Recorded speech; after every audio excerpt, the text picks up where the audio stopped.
બધાને ભીખુભાઈ કુમારના રામ રામ. અમે ઓટલા પરિષદમાં બેઠા હતા, અહીંયા ચર્ચા થઈ કે આ તુલસીદાસજી કોણ, જેઓએ રામચરિત્ર માનસની રચના કરી, જેણે હનુમાન ચાલીસાની રચના કરી, એ યુપીની માલપા, રાજા ગામની માલપા આત્મારામ અને એમના પત્ની એટલે હુલસી, એની ત્યાં જન્મ લીધો.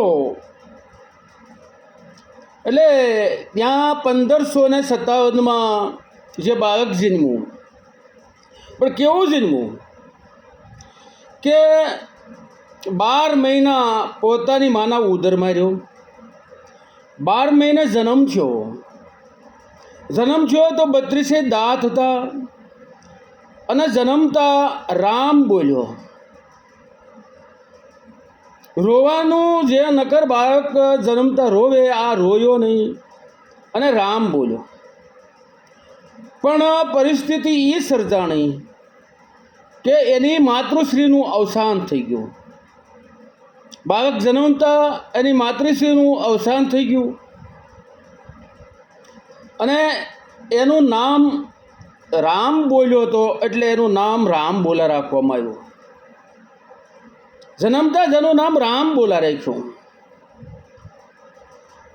અને એના પિતાશ્રી આત્મારામ એણે આ બાળકની જન્મકુંડળી કટવી, જોવરાવ્યું.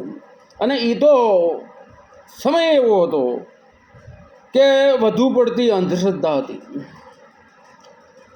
અને ત્યારે જોવરાવ્યું અને જ્યોતિષકારે કીધું કે આ બાળક તો તમારા કુળ ઘાતક છે, આ કુળનો નાશ કરે એવું છે. અને જન્મતા જેણે પોતાની માનો જીવ લીધો અને દાંત હોતો જન્મ્યો, રામ બોલ્યો, એટલે એ અપશુકની આવશે. માટે એનો તમારે ત્યાગ કરવો જોઈએ. અને આત્મારામે એનો ત્યાગ કર્યો. પણ જે હુયાણી જેને કહેવાય, એ બાઈ માનસી કરીને એ એને લઈ ગઈ, એ પોતાની કરી.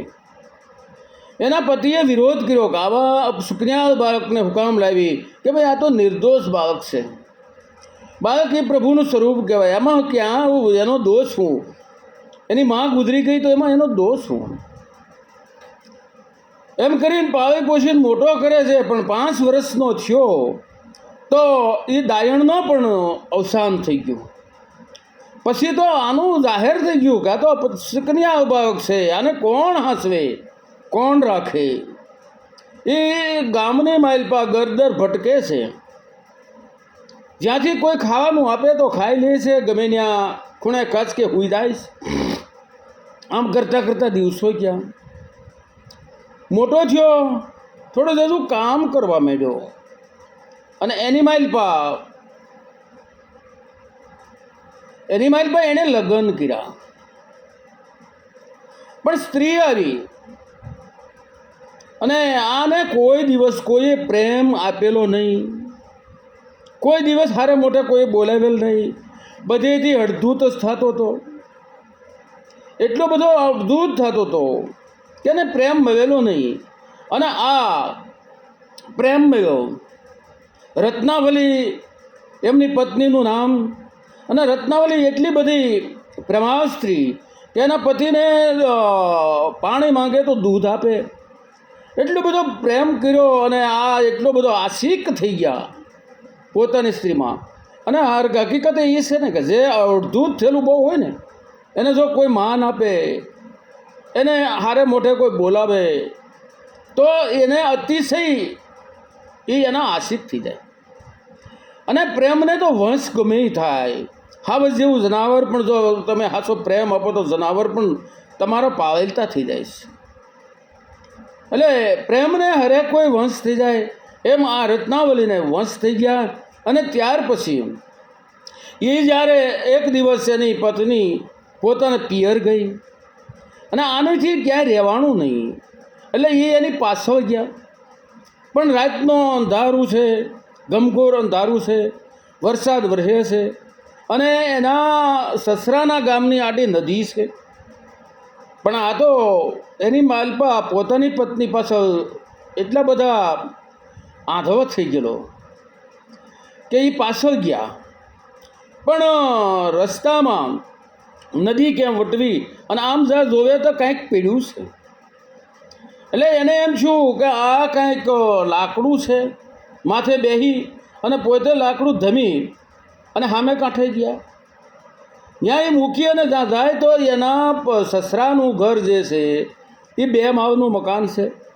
અને મેળી ઉપર એને એમ નક્કી થયું હતું કે મારી પત્ની ઉપલેમ આવે છે, રત્નાવલી.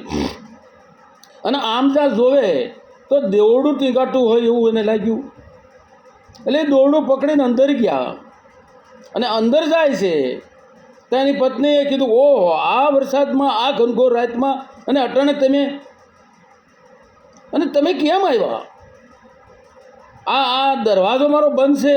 તો કે હું તો અહીંયાથી તે દોરડું જે ટીંગાડી રાખ્યું હતું એ પકડીને અંદર આવ્યો. કે ભાઈ દોરડું મેં ટીંગાડી રાખ્યું હતું? કે હા. અને એણે આમ જ્યાં દીવો લઈ અને જ્યાં જોવે તો નાગ ટીંગાય છે, કાવતરો નાગ છે. ઓહો, તમે તો આ નાગને પકડીને આવ્યો? તો તમે નદી કેમ તર્યા? કે એ તો એક લાકડું હતું, એની ઉપર જમીન આવ્યો. નદી કિનારે જાય, તપાસ કરે તો લાકડું નહીં પણ મળવું હતું. પણ મડા ઉપર બેસીને આવ્યો. અને ત્યારે એના પત્ની રત્નાવલી કહે છે કે હે સ્વામિનાથ, જો આ એટલો આ મારી ઉપર આ હાડમાસમાં તમે એટલા બધા મોહિત થયા છો, જો એટલા તમે મોહિત ઈશ્વરમાં થાવ ને તો તમને સાક્ષાત પ્રસન્ન થાય, અને તમે સાક્ષાત ભગવાન પ્રસન્ન થાય, અને તમારો બેડો પાર થઈ જાય. એટલે કીધું કે હવે હું આજથી તારો ત્યાગ કરું છું. સારું કર્યું, હું આજથી તને જ ગુરુ માનું છું. અને ત્યાંથી પોતે નીકળી ગયા, અને પછી જંગલની મહેલ પર તપસ્યા કરી, અને પછી તુલસીદાસજી થયા. અને આ પછીની વાત આવતી વખતે આપણે એને કેવી રીતે રામચરિત્ર માનસ લખ્યું એની પણ વાત કરીશું. જય શ્રી રામ.